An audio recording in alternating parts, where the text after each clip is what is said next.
Welcome back to the halftime show here on K105. It's time for another edition of Cougar Conversations.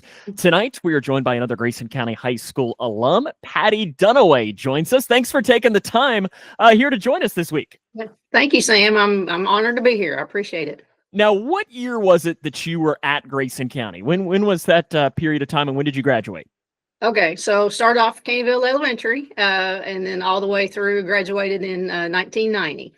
Okay, 1990. This might be a tough question, but when you look back to your time at Grayson County High School, is there a best memory or best memories that pop up to you when I ask that question? Well, first of all, I'd have to say just the friends that I've made. My husband and I, both graduated from Grayson County and have settled here, raised our kids here. So, lifelong friends. I've got a group of girlfriends that we kind of all reconnected. But then, thinking about specifically to sports and just kind of the lessons learned and the people that I got to meet through playing sports that played at other schools and other friendships that I developed, and later on got to work with people and, still see them from time to time. So yeah, lots of memories. You played girls basketball, I know, when you were in high school. And did you play for McGhee? I did, yes. Okay, so now I got to ask, do you have any good McGhee stories? Oh, lots of stories, yes. Now, a lot of people don't know he's so, wonderful person, but he would get very excited, which everybody can imagine. And my favorite thing, at the time was hilarious. He'd have that clipboard and he would slam it down on the floor. If he didn't have it in his hands, he'd smack his hands down on the floor just to get our attention and everything. But no, he was such a blessing to be with. He was such an encourager and, always the cheerleader for us. And, even as my daughters played soccer throughout their high school, I was always amazed that no matter what time the buses would get back to the high school, he was there to cheer them on, midnight, whatever time it was. And, so that's something that I've always admired. But yeah, playing for him was both fun, interesting, and educational. Every school wishes they had an McGhee. There's Absolutely. No question about that. I know I see that so many times around. You also were an early member of slow pitch softball and kind of beginning to create that program. What was that like? Yes, no, it was exciting. I grew up playing all the sports with my cousins. I was the only girl in the Blaine family, so it was all boys and me and a couple of brothers. So loved all sports. Of course, couldn't play football, but I could play softball and basketball. So yeah, it was exciting. As we mentioned earlier, I'm not sure when it started, but I think I was among some of the first groups to play and enjoyed all 4 years getting to play softball as well. At Grayson County High School, or even throughout, Caneyville and so on, if I ask a favorite teacher, is there anyone that really comes to mind? Oh, goodness. I have a lot. I can remember Carol Webb at Caneyville, just third grade. That was just an awkward time for me and the way that she encouraged me. And then, like I said, there's so many of them, and it's kind of funny. I'm friends with a lot of them now. I go to church with some of them and things too. In high school, Don Lee was actually, very good because I loved math and science, and he really encouraged me with the upper level math classes like physics and others, calculus and things like that. So yeah, I enjoyed, them and just the way that they encouraged me at certain points in my life. After leaving Grayson County, you went to UK and studied civil engineering. Why? Yes. Well, I was blessed to get a scholarship, to be honest, Sam. That was the main reason. I knew I wanted to do something in engineering. We had a wonderful counselor in high school named Miss Durbin, and she put that scholarship application in my hands, as well as several others that went to Grayson County. And we have had a great group that has been blessed to get the transportation scholarship to go to UK or Western and other schools. And so anyway, got that, and I was like, all right, I'll do civil engineering. And so, yeah, great experience. And I'm still affiliated with the civil engineering department now. I get to serve on a committee there with them. So I still enjoy that. You, after graduating UK, you worked with the transportation cabinet, rose your way up to becoming chief district engineer, I know, and then later head of the state highway as well, engineer. What went into those jobs? Okay. Well, just I guess the background, probably the first 17, 18 years with KYTC, well, about 15 years. I was doing all the different positions of engineering so I could kind of learn the business as a whole, all the things that go into building roads and bridges and maintaining them.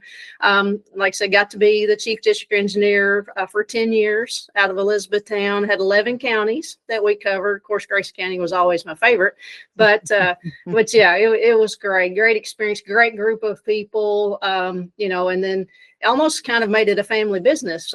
Both of my brothers ended up working for the highway department there out of Elizabethtown too. One of them still does.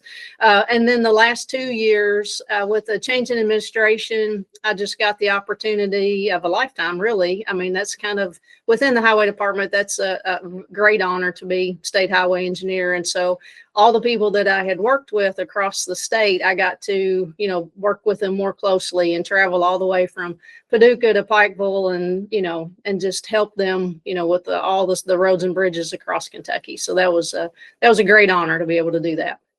I don't think people really realize what goes into the planning for something as simple as a new road. Just see, I'm sure, the hot button topic, obviously in our community is the R word, roundabout. I knew that was going to come up.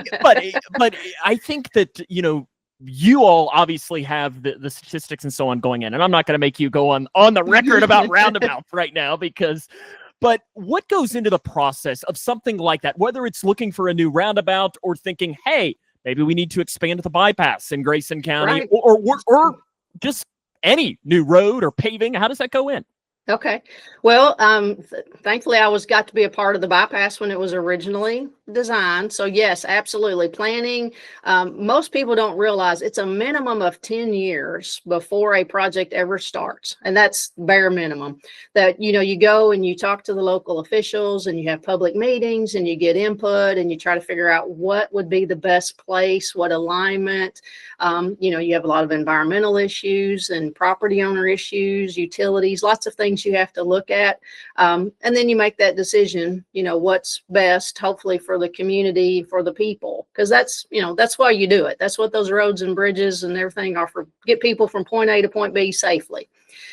So this next phase of the bypass, I'm very excited, and actually I live out by the high school. So, I'll be impacted by the construction of it, but also be very glad to see that it's done. And it's really exciting to see things like that, throughout your career, to be done. And then also the innovations like roundabout, I'll call it an innovation because it is safer. I know it takes a little bit to get used to, but anything you can do to slow down traffic, especially at intersections, does save lives.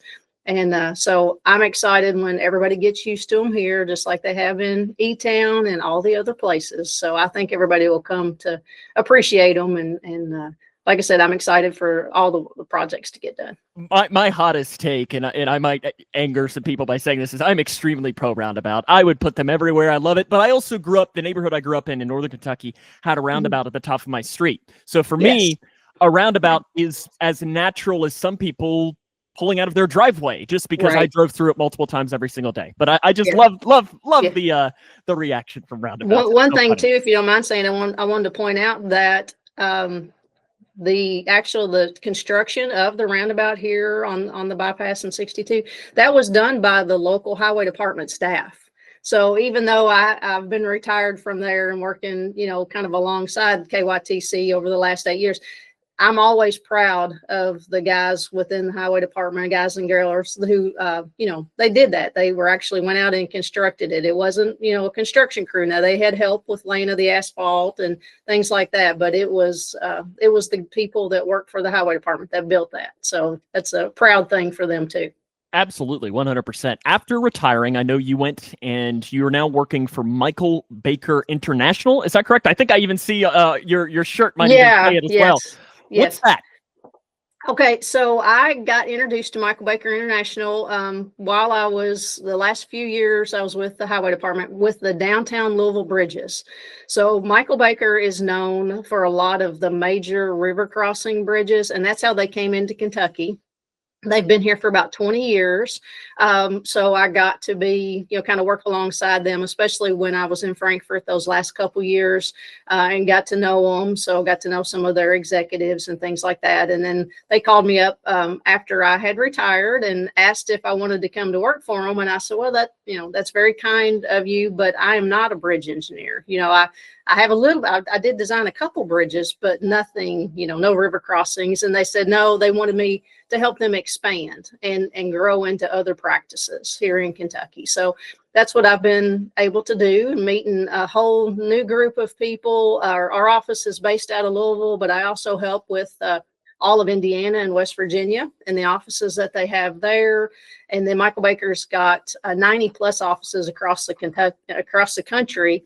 And then they do international work through the military, through all the different military bases and things like that. So just really has opened up my eyes to expanding the world of civil engineering and transportation. And like I said, they're another great group. I feel like they're another family. Transportation Cabinet was a second family, and this is like my third family for work. And it's great group, and I'm still enjoying it all the time. You mentioned it a little bit ago, but I wanted to make sure I came back to it. You are a member of the UK Civil Engineering Advisory Council. Is that correct? Yes. How's that help you? And I'm sure for you, at least, that's probably part of it. It's you're giving back to what gave you your start. Absolutely. Yes, absolutely, Sam. Yeah, that's something right now, being able to serve on committees, both, a couple here locally in the county, and then that one for civil engineering specifically. I've been on that since 2016. Currently, I'm actually the chair of it. And what we do is we help with the accreditation program. We meet with all graduating seniors. We meet with the professors and adjunct professors, and just anything we can do to help them with the civil engineering program, how to continue to grow it and help the students, just feel a part of the community, as part of the school. So yeah, I've really been honored to be working and doing that for the last few years. Fun things happening for sure. Last question is maybe one of my favorites to always ask is, okay. You've retired, you're doing your job with Michael Baker International, but I'm sure you get to do some things maybe you get to enjoy outside of work as well, maybe even more right now. How are you spending your days outside of work? Well, yes. So we have 4 grandchildren. Our daughters, Dawn and Tara, each have a boy and a girl. So any spare time I pretty much spend.